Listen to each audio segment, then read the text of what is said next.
اس محبت کے ضمن میں ایک واقعہ یاد آیا جس سے اندازہ ہوگا کہ کس قدر اپنائیت تھی، کتنا قرب تھا حضور کے اور حضرت عمر فاروق رضی اللہ تعالیٰ عنہ کے مابین۔ ایک مرتبہ حضور دریافت کرتے ہیں حضرت عمر سے، عمر تمہیں مجھ سے کتنی محبت ہے؟ اب آپ سوچئے، ذرا سا بھی مغایرت کا باریک سا پردہ بھی اگر کہیں ہو تو کیا یہ سوال کیا جا سکتا ہے؟ تو انتہائی قریبی شخص سے ہی کیا جائے گا، تمہیں مجھ سے کتنی محبت ہے؟ عرض کیا آپ مجھے دنیا کے ہر انسان سے بڑھ کر عزیز ہیں۔ فرمایا اور اپنی جان سے؟ اب ذرا سا توقف کیا حضرت عمر نے، الان ہاں اب میں یہ بھی کہتا ہوں کہ آپ مجھے میری جان سے زیادہ عزیز ہیں۔ تو حضور نے فرمایا اب آئے ہو مقام مطلوب پر، تو رسول کی اطاعت جمع محبت، اس کا نام ہے اتباع، پیروی کرنا۔ فرق کیا ہے؟ اطاعت کی جاتی ہے حکم کی، اور پیروی کی جاتی کسی کے نقش قدم کی، چاہے اس نے حکم دیا ہو چاہے نہ دیا ہو، جو وہ کرتا ہو کرنا، یہ ہے اتباع۔ یہ اطاعت سے بہت بلند شے ہو گئی۔ مثال کے طور پر یہ چھوٹی چھوٹی مثالیں، اصل اتباع کیا ہے وہ میں بعد میں عرض کروں گا۔ کوئی ایک صحابی بدو باہر سے آئے، ایک ہی دفعہ حضور کو دیکھا، حضور اس وقت اس حالت میں تھے کہ آپ کے بٹن جو ہے کھلے ہوئے تھے گریبان کے، انہوں نے پھر ساری عمر اپنے گریبان کے بٹن نہیں لگائے۔ میں نے اللہ کے رسول کو اس حال میں دیکھا ہے، میں تو ان کی پیروی کروں گا، حضور نے کوئی حکم تو نہیں دیا تھا۔ تو یہ جو محبت، شدید محبت کے تحت جو بات آئے گی، اس کا نام اتباع ہے۔ اور اس اتباع کا مقام کیا ہے وہ آیت میں سنا چکا ہوں آپ کو، قل ان کنتم تحبون اللہ فاتبعونی یحببکم اللہ۔ اے نبی ان سے کہہ دیجئے اگر تم اللہ سے محبت کرتے ہو تو میرا اتباع کرو، میرے نقش قدم پر چلو، میری پیروی کرو، اللہ تم سے محبت کرے گا، تم اللہ کے محب نہیں محبوب بن جاؤ گے۔ اور اگر کہیں کوئی لغزش ہو گئی، کوئی خطا ہو گئی، کہیں جذبات کی رو میں بہہ کر کوئی گناہ کر بیٹھے تو اللہ معاف فرما دے گا، اللہ بڑا غفور ہے، اللہ بڑا رحیم ہے۔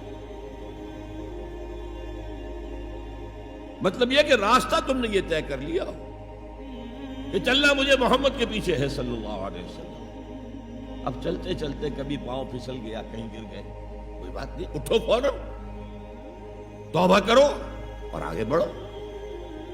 تو خطا اگر ہو بھی جائے گی، کہیں لغزش ہو جائے، کہیں چلتے چلتے پاؤں پھسل جائے کیچڑ میں، یا کوئی کیلے کا چھلکا آ گیا پاؤں تلے، گر گئے، کوئی حرج نہیں، اٹھو دوبارہ، لیکن نقش قدم جو ہے محمد کا صلی اللہ علیہ وسلم اس پر چلنا ہے۔ یہ اس اتباع کا ذکر آیا ہے سورہ اعراف کی ان آیات میں۔ آپ کو معلوم ہے کہ حضرت موسیٰ علیہ السلام کو جب تورات پر طلب کیا گیا کوہ طور پر تورات دینے کے لیے، تو پہلے 30 دن کے لیے بلایا تھا، پھر 10 دن کا اور اضافہ کر دیا گیا، 40 دن ہو گئے۔ فَتَمَّتْ مِيقَاتُ رَبِّكَ 40 لَيْلَةً۔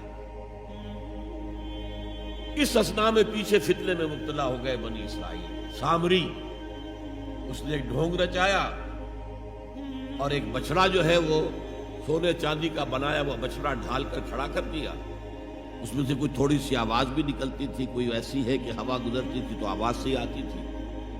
کہا یہ ہے تمہارا الہ۔ یہ تو موسیٰ تو بھول گیا کہاں گیا ہے، کوہ طور کے اوپر کس خدا سے ملنے گیا ہے، خدا تو یہ ہے۔ اور بنی اسرائیل کے بہت سے لوگ اس فریب میں آ گئے اور بچڑے کی پوجا کرنے لگے۔ اب جب حضرت موسیٰ آئے، اور آپ کو معلوم ہے حضرت موسیٰ کا مزاج جلالی تھا، وہ پتھر کی تختیاں لے کر آئے تھے کہ جن پر کوہ طور پر اللہ تعالیٰ نے اپنے احکام 10 جو ہیں، 10 کمانڈمنٹس مشہور، وہ کندہ کر کے آپ کو دیے تھے، وہ ہاتھ میں لے کر آئے۔ یہاں معلوم ہوا یہ صورت پیش آ گئی۔ فَأَلْقَى الْأَلْوَاحَ، وہ تختیاں تو آپ نے زمین پہ ڈالی، اور پھر جو احتساب کیا ہے پہلے تو اپنے بھائی حضرت ہارون کا، ان کی داڑھی کے بال پکڑے، ان کے سر کے بال پکڑے اور کھینچا اپنی طرف۔ اس نے کہا کہ بھائی مجھے ذلیل نہ کرو لوگوں کے سامنے، میں نے انہیں روکا لیکن یہ تو مجھے قتل کرنے پر تل گئے تھے، اور مجھے اندیشہ یہ ہوا کہ کہیں آپ واپس آ کر یہ نہ کہیں ان فرقت بین بنی اسرائیل، کہ تم نے تو بنی اسرائیل کے درمیان تفرقہ پیدا کر دیا۔ تو میں نے کہا آپ ہی واپس آ کر نپٹے۔ اب پہلی بات نوٹ کیجئے، تاریخ انسانی کا یہ عظیم واقعہ ہے، کئی ہزار یہودی اپنے اپنے قبیلے کے لوگوں کے ہاتھوں ذبح کیے گئے اس پر۔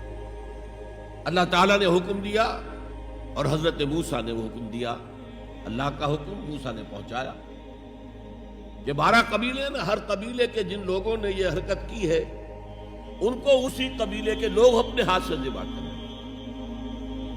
اب یہ بہت بڑی توبہ تھی، بہت بڑی توبہ تھی، بہت بڑی توبہ تھی، اپنے قبیلے کے لوگوں کو قتل کر دینا۔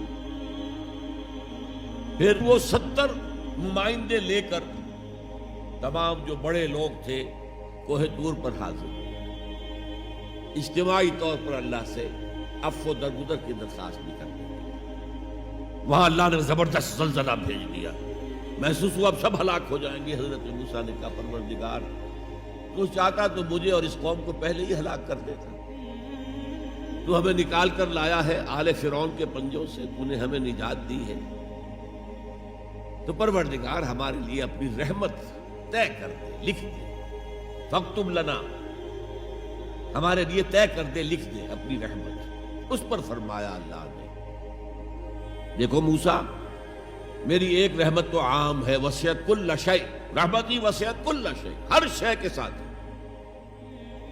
اور ایک میری خاص رحمت ہے، وہ میں لکھ دوں گا، طے کر کے رکھ دوں گا، للذین یتبعون الرسول النبی الامی، ان لوگوں کے لیے جو میرے رسول نبی امی پر ایمان لائیں گے اور ان کا اتباع کریں گے۔ یہاں بھی لفظ اتباع آیا، اور اس میں پھر حضور صلی اللہ علیہ وسلم کی کچھ شان بیان ہوئی ہے، بات لمبی ہو جائے گی۔